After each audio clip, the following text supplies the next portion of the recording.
Okay, good morning. I'm sorry, good evening, everyone. So today we have a discussion in Indonesian. Yeah, so we talk about pengantar ilmu linguistik.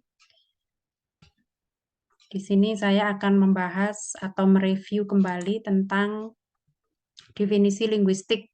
Jadi kata linguistik berasal dari bahasa Latin, yaitu lingua, yang artinya bahasa. So, linguistik adalah penelaahan bahasa secara ilmiah ya mengenai bahasa manusia. Dan tujuan utama ilmu linguistik adalah mempelajari bahasa secara deskriptif. Adapun bapak linguistik modern adalah seorang sarjana dari Swiss yang bernama Ferdinand de Saussure tahun 1857 sampai 1913. Dan bukunya yang terkenal berjudul Cours de Linguistique Générale terbit pada tahun 1916 tentang dasar linguistik modern. Untuk objek kajian linguistik, ya kita sudah mempelajari ada dua macam, yaitu linguistik umum dan linguistik khusus. Adapun berdasarkan jangkauan waktu studi bahasa ada dua macam, yaitu linguistik sinkronik dan linguistik diakronik. Dan yang terakhir, berdasarkan jangkauan internal dan eksternal, studi bahasa ada dua macam, yaitu linguistik mikro dan linguistik makro yang hari ini akan kita pelajari lebih mendalam.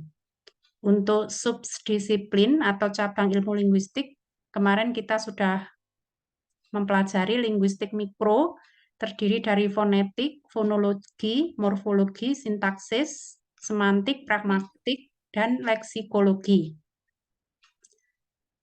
Adapun linguistik makro terdiri dari sosiolinguistik, psikolinguistik, antropolinguistik, filsafat bahasa, stilistika, filologi, dan dialektologi. Dan kita hari ini akan membahas lebih detail ya tentang sosiolinguistik, yaitu linguistik makro ya. Oke, ini untuk definisi bahasa kemarin adalah sistem ya perlambangan bunyi yang bersifat arbitrer atau semuanya dan konvensional atas kesepakatan bersama yang digunakan oleh sekelompok masyarakat sosial untuk hidup bersama, berkomunikasi, dan mengidentifikasikan dirinya. Oke, sekarang kita masuk dulu ke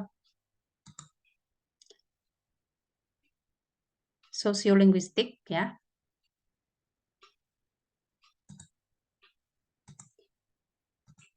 Ya, kita masuk ke bab 9.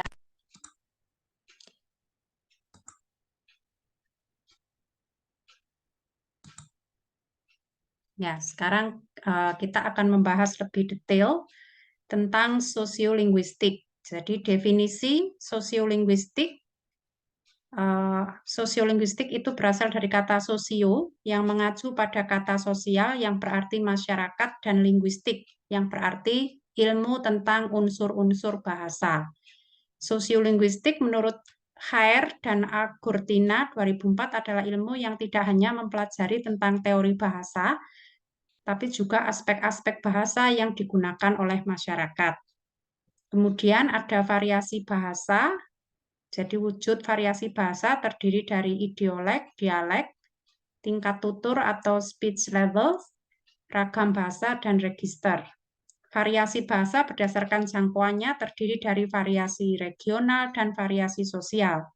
Adapun variasi bahasa berdasarkan penggunaannya terdiri dari bahasa dan pendidikan, bahasa dan pekerjaan, kemudian bahasa slang. Adapun yang terakhir, variasi bahasa berdasarkan tingkat penggunaannya terdiri dari ragam baku, ragam resmi, ragam santai, dan ragam akrab. Jadi bahasa dan budaya di sini memiliki keterkaitan ya. Hipotesis Sapir-Whorf menyatakan bahwa struktur bahasa sebuah masyarakat membentuk cara berpikir anggota masyarakat bahasa tersebut. Contoh bahasa Jawa Nguko dan Kromo Inggil ya membentuk pola berpikir bahwa ada tingkatan yang lebih tinggi dan lebih rendah. Jadi anak muda harus hormat kepada orang yang lebih tua.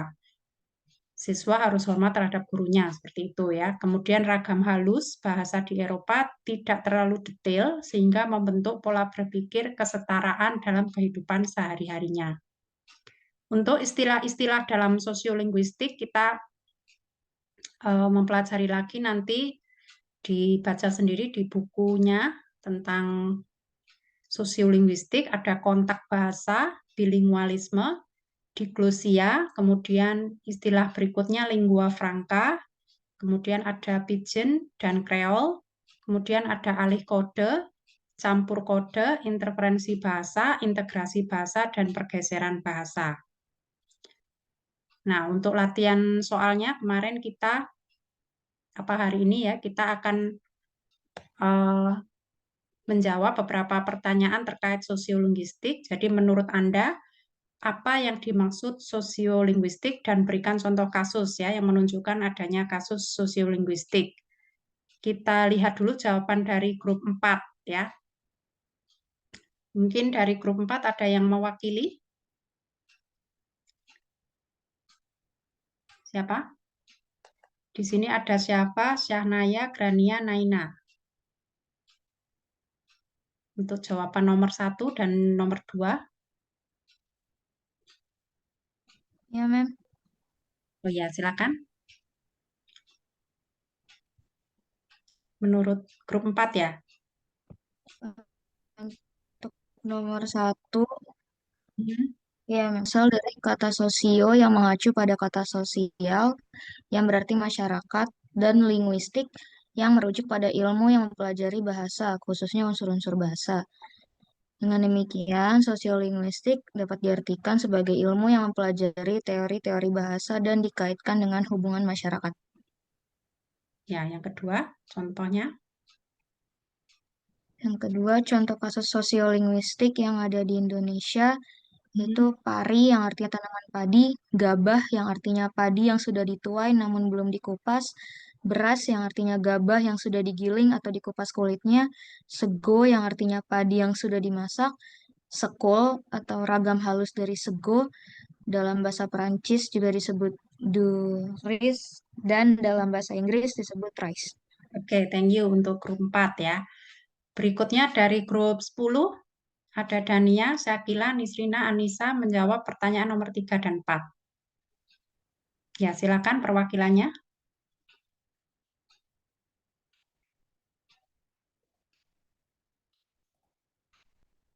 Ada di sini perwakilan dari grup 10. Kalau tidak ada, saya bacakan ya. Ya, jadi ada ya, silakan. Nomor 3, menurut Anda bahasa Indonesia adalah? Ya, menurut grup Anda?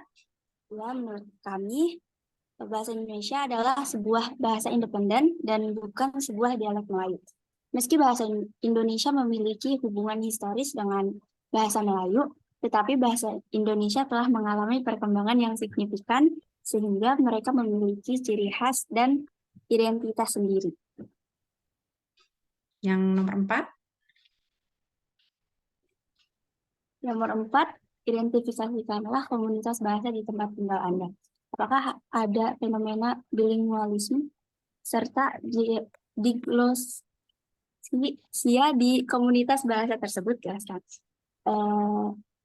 Saya tinggal di kabupaten di Jawa Tengah. Komunitas di tempat tinggal saya menggunakan bahasa daerah yaitu bahasa Jawa. Tapi mengingat bahasa ibu kita adalah bahasa Indonesia, di saat kami tidak menjelaskan dengan bahasa Jawa, kami akan menggunakan bahasa Indonesia agar lawan bicara dapat lebih mengerti maksud dari apa yang kami ucapkan.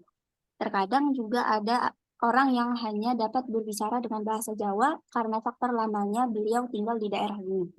Biasanya orang-orang tersebut adalah orang-orang tua atau mbah-mbah. Ya, jadi kalau di Indonesia memang lebih beragam ya, tempat tinggal juga mempengaruhi tentang sosiolinguistiknya ya, fenomena bilingualisme. Berikutnya dari kelompok 7, ada Alsifa, Stefani, Ula, dan Faradila. Siapa yang perwakilan yang bisa menjelaskan?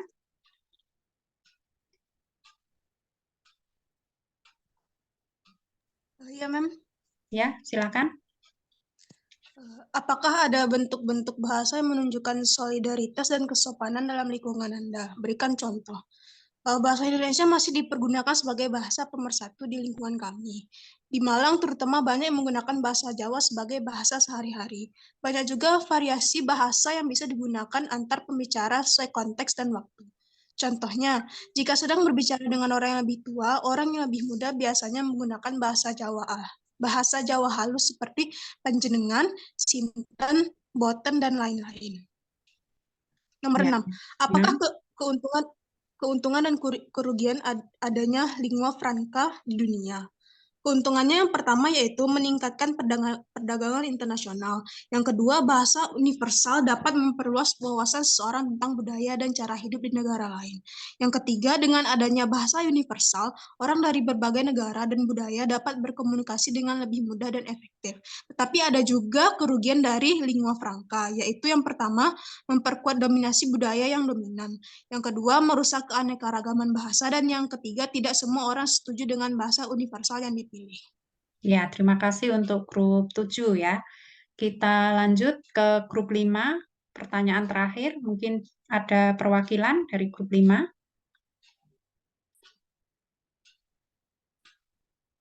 Ya, silakan.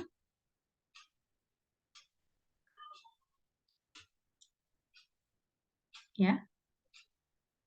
Ada 4 orang ya. Di sini, Rehan, Samsa, Tisa, dan Radinka. Siapa yang bisa menjadi perwakilan menjawab dari grup 5? Ya.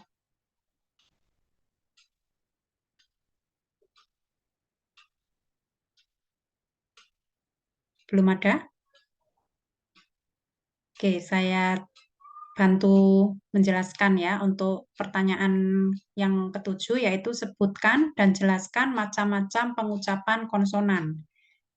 Ini jawaban dari grup 5, ada beberapa jenis ya pengucapan konsonan. Yang pertama konsonan stop atau hambat, yaitu bunyi stop yang dibuat dengan menghambat udara secara total di lubang mulut. Kemudian konsonan afrikat atau paduan adalah arus ujar yang dihambat pada titik tertentu lalu diletupkan secara cepat.